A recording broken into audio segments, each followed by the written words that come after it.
गृह मंत्री अमित शाह का जो कहना है कि 4 शादियां नहीं कर पाएंगे, घुसपैठी और सभी को यूसीसी के अंडर में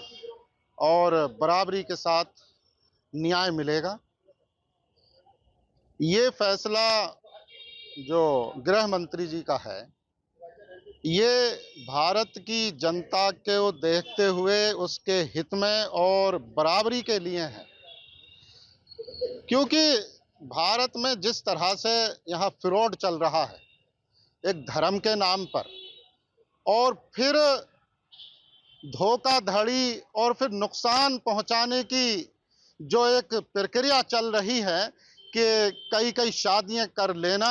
और फिर धोखा दे के छोड़ देना और फिर नुकसान पहुंचाना और फिर हत्याएं कर देना और सिर्फ अपने जाती मफाद में ये सब काम करना, तो ये किसी भी तरह से किसी भी धर्म में ये इस तरह की मानसिकता और इस तरह की प्रक्रिया वो जायज़ नहीं है। इस्लाम भी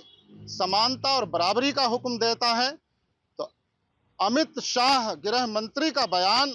बिल्कुल इस्लाम के अनुरूप है। जैसा कि इस्लाम में समानता और बराबरी को दर्जा दिया गया है, वैसे ही गृह मंत्री अमित शाह ने बिल्कुल किसी भी धर्म की कोई धार्मिक भावना भी आहत नहीं हुई और फिर समाज में रहने वाले जो लोग हैं उन्हें समानता के साथ में न्याय मिलेगा। और ये हम इस बयान की तहे दिल से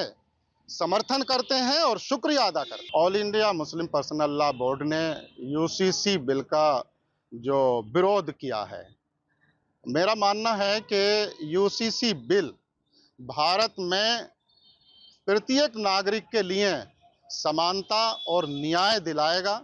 और जो समाज के कमज़ोर तबकात हैं, पसमानदा तबकात हैं, पिछड़े हुए लोग हैं, एससी एसटी के भी लोग हैं और ख़ासकर मुसलमानों में भी पिछड़े हुए लोग हैं, पसमानदा तबकात के हैं, उन्हें समानता के साथ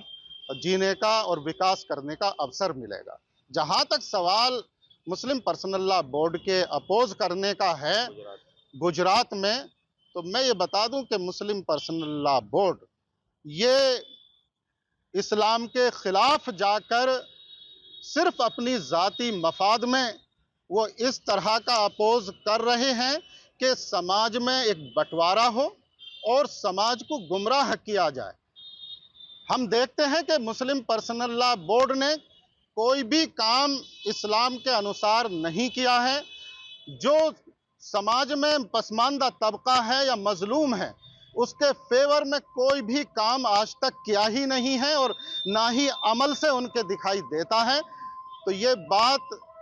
जो अपोज करने वाली है ये सरासर गुमराह और भड़काने वाली बात है। मुस्लिम पर्सनल लॉ बोर्ड का कोई भी ताल्लुक इस्लाम से नहीं है।